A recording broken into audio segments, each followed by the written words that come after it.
Turn your eyes, O God, our shield, and look on the face of your anointed one. One day within your courts is better than 1,000 elsewhere. Let us pray. O God, who have prepared for those who love you good things which no eye can see, fill our hearts, we pray, with the warmth of your love, so that, loving you in all things and above all things, we may attain your promises, which surpasses every human desire, through our Lord Jesus Christ, your Son, who lives and reigns with you in the unity of the Holy Spirit, God, forever and ever. Amen. Welcome to the beginning of your week, your work week, your everything. But let's take a break and let's give all glory to God, and let's dive in to a reading from the book of the prophet Ezekiel. The word of the Lord came to me. Son of man, by a sudden blow I am taking away from you the delight of your eyes. But do not mourn or weep or shed any tears. Groan in silence. Make no lament for the dead. Bind on your turban. Put your sandals on your feet. Do not cover your beard, and do not eat the customary bread. That evening my wife died, and the next morning I did as I had been commanded. Then the people asked me, will you not tell us what all things that you are doing mean for us? I therefore spoke to the people that morning, saying to them, thus the word of the Lord came to me. Say to the house of Israel, thus says the Lord God, I will now desecrate my sanctuary, the stronghold of your pride, the delight of your eyes, the desire of your soul. The sons and daughters you left behind shall fall by the sword. Ezekiel shall be a sign for you. All that he did, you shall do when it happens. Thus you shall know that I am the Lord. You shall do as I have done, not covering your beards, not eating the customary bread. Your turbans shall remain on your heads, your sandals on your feet. You shall not mourn or weep, but you shall rot away because of your sins and groan one to another. You have forgotten God who gave you birth. You were unmindful of the rock that begot you. You forgot the God who gave you birth. When the Lord saw this, he was filled with loathing and anger toward his sons and daughters. You have forgotten God who gave you birth. I will hide my face from them, he said, and see that when then and see what will then become of them? What a fickle race they are, sons with no loyalty in them. You have forgotten God who gave you birth. Since they have provoked me with their no God and angered me with their vain idols, I will provoke them with a no people. With a foolish nation I will anger them. You have forgotten God who gave you birth. Hallelujah, hallelujah. Blessed are the poor in spirit, for theirs is the kingdom of heaven. Hallelujah, hallelujah. A reading from the Gospel according to Matthew. Glory to you, O Lord. A young man approached Jesus and said, Teacher, what good must I do to gain eternal life? He answered them, why do you ask me about the good? There is only one who is good. If you wish to enter into life, keep the commandments. He asked him, which ones? And Jesus replied, you shall not kill, you shall not commit adultery, you shall not steal, you shall not bear false witness, honor your father and mother and your mother, and you shall love your neighbor as yourself.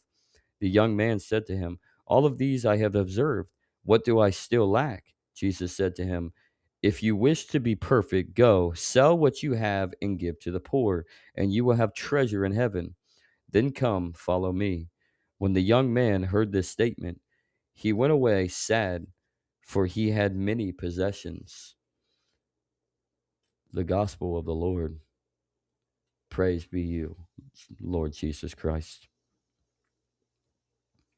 Lots to unpack from both Ezekiel, our psalm of the day, which is from Deuteronomy 32, and from Matthew's gospel in chapter 9.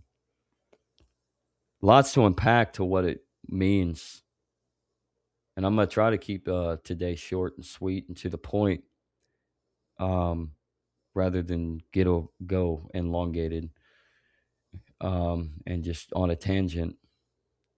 Because I think when it comes down to it, everything, in order to show the trueness and your faithfulness to God, it's not about the actions of goodness and of love that will always, eh, f- from the source of love in general, which is God, that will always spread out so long as you welcome the alignment of your will with God, to accept his purpose for you, and to be obedient to your Father in heaven, to do the Father's will, to participate within the grace that he has gifted you, granted you, so that you can live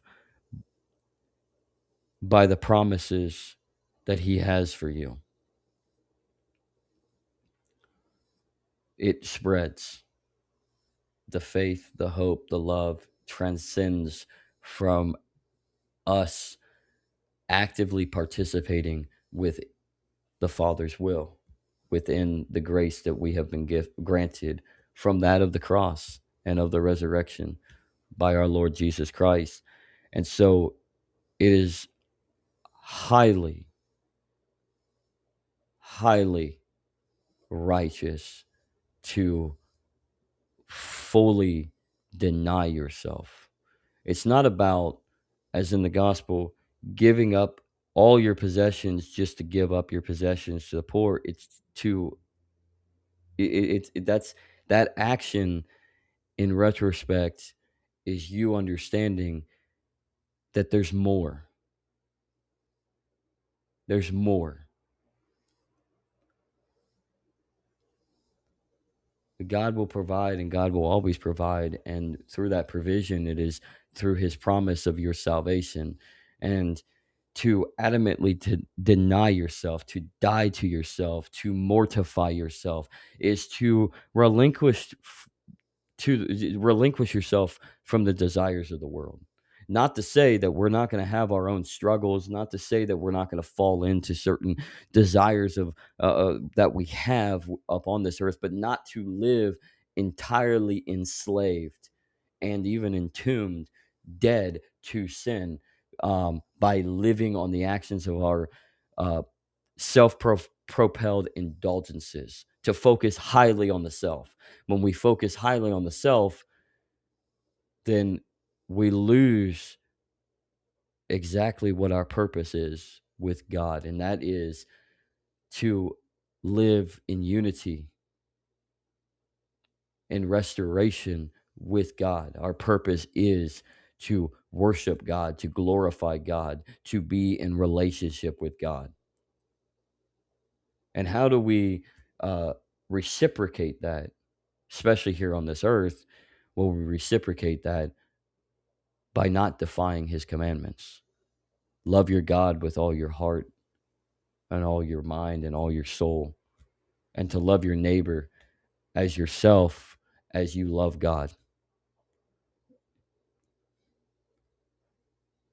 You focus on the desire to be communal with your fellow man, to pursue them through love and to bring them into union with God, and to do for them.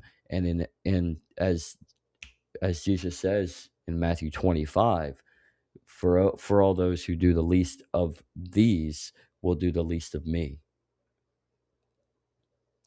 Your deeds are your good deeds are an effect based upon the will that you have chosen in alignment with God.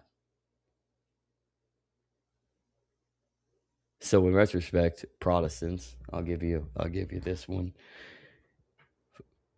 You are justified by grace, as Paul says, you are justified by grace through faith alone and not works of the law. Now you butcher it. What is the law? Well, the law ends with Christ. The Mosaic law died. No more legalism. But the law is fulfilled through Jesus, and thus your faith in itself is the work, because through your faith, through your faithfulness, through your adamant belief, you are choosing to trust in the Lord and to align yourself with the Lord so that you live for the Lord, in the Lord, through the Lord, in relationship with God. And you are denying this world for what negatives it presents, for the positives beacon that you can be on your journey to the promised land. We're all just sojourners passing through. This life is temporary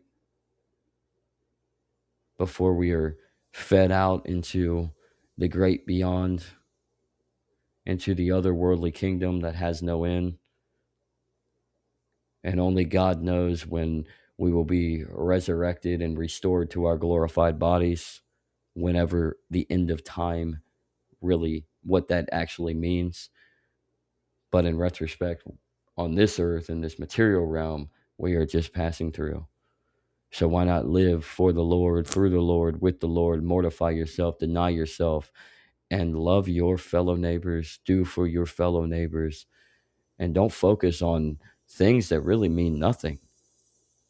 It's cool you got fancy gadgets. It's cool. I'm filming this on a computer, recording with this microphone. That's great, man. Technology is fantastic to a certain extent, but at the same time, it doesn't mean anything, man. Materials mean nothing. You can't take it with you. Your money, you can't take it with you. So why not give it all up for God, and in retrospect, for the community of God's images and his likeness? For the Spirit dwells in all of us. Let us pray. In the name of the Father, the Son, and the Holy Spirit. Our Father, who art there in heaven, hallowed be thy name. Thy kingdom come, thine will be done, on earth as it is in heaven. Give us this day our daily bread, and forgive us of our trespasses, as we forgive those who trespass against us. And lead us not into temptation, but deliver us from evil.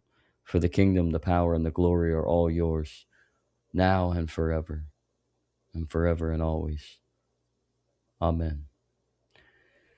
In the name of the Father, the Son, and the Holy Spirit, go in peace, peace with all of you, and have a fabulous day and a fabulous week or month or day or night or year, or whenever you decide to find this buried in the algorithm. If you're watching this on YouTube, give that thumbs up if you like what I have to say in my reflections of my readings. Because truth be told, I'm not gonna lie, this isn't me.